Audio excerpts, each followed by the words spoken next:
2021년 11월 29일 대림 제1주간 월요일 제1독서 이사야서 2장 1절에서 5절의 말씀입니다. 아모츠의 아들 이사야가 유다와 예루살렘에 관하여 환시로 받은 말씀. 세월이 흐른 뒤에 이러한 일이 이루어지리라.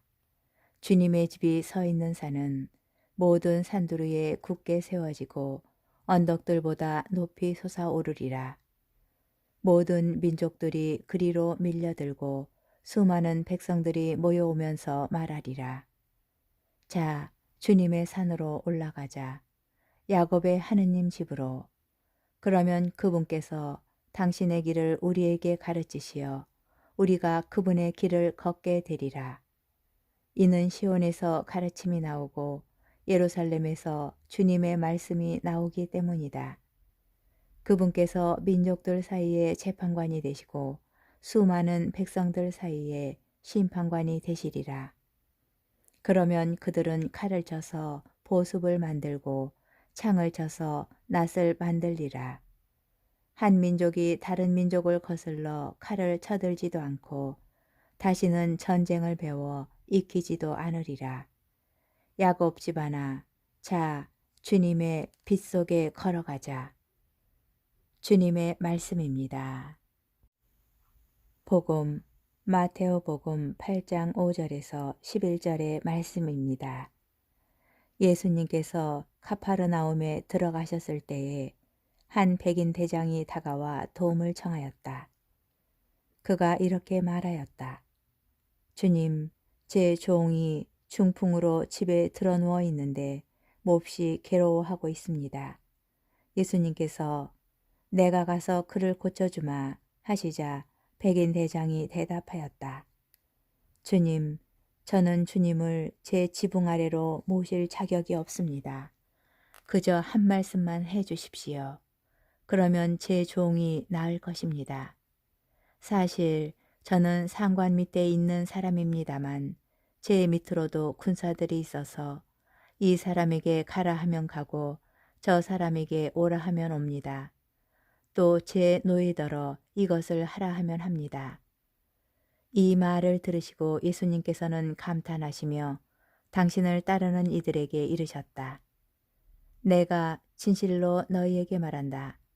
나는 이스라엘의 그 누구에서도 이런 믿음을 본 일이 없다. 내가 너희에게 말한다.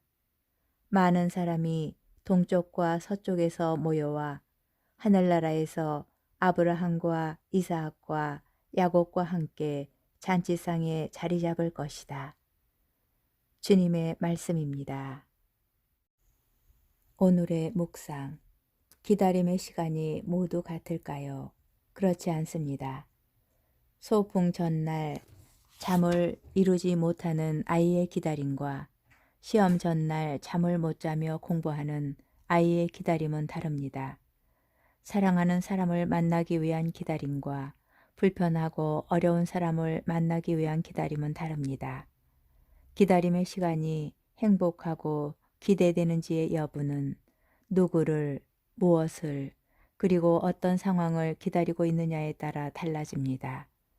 백인 대장의 기다림은 예수님께서 아픈 종을 반드시 고쳐주실 것이라는 희망과 믿음의 기다림이었습니다.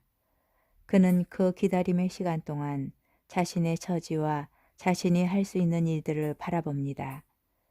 자신의 입장에서가 아니라 예수님의 입장에서 예수님을 더 깊이 생각하고 배려합니다.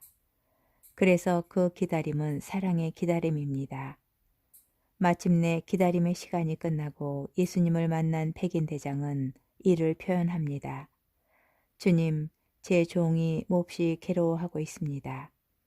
그는 예수님께 자신의 욕심과 바람만을 요구하지 않고 예수님에 대한 배려와 사랑도 표현합니다. 수고롭게 이방인인 저희 집에 오실 필요 없습니다. 그냥 한 말씀만으로도 충분합니다. 주님, 저는 당신의 종으로서 당신께서 하라고 하시면 다 하겠습니다. 그렇게 백인 대장은 희망과 믿음과 사랑의 기다림으로 자신의 시간을 채우고 있습니다. 예수님의 오심을 기다리는 대림 시기입니다. 우리의 기다림은 어떤 기다림일까요? 희망과 행복의 기다림인가요? 아니면 고통과 초조함의 기다림인가요? 그것도 아니면 해마다 다가오는 성탄이기에 너무 익숙해진, 그래서 아무 느낌 없는 기다림인가요? 우리는 가난한 구유에 오실 예수님을 기다리고 있나요? 아니면 화려하고 아름답게 꾸며진 크리스마스의 활기 속에 오실 예수님을 기다리고 있나요?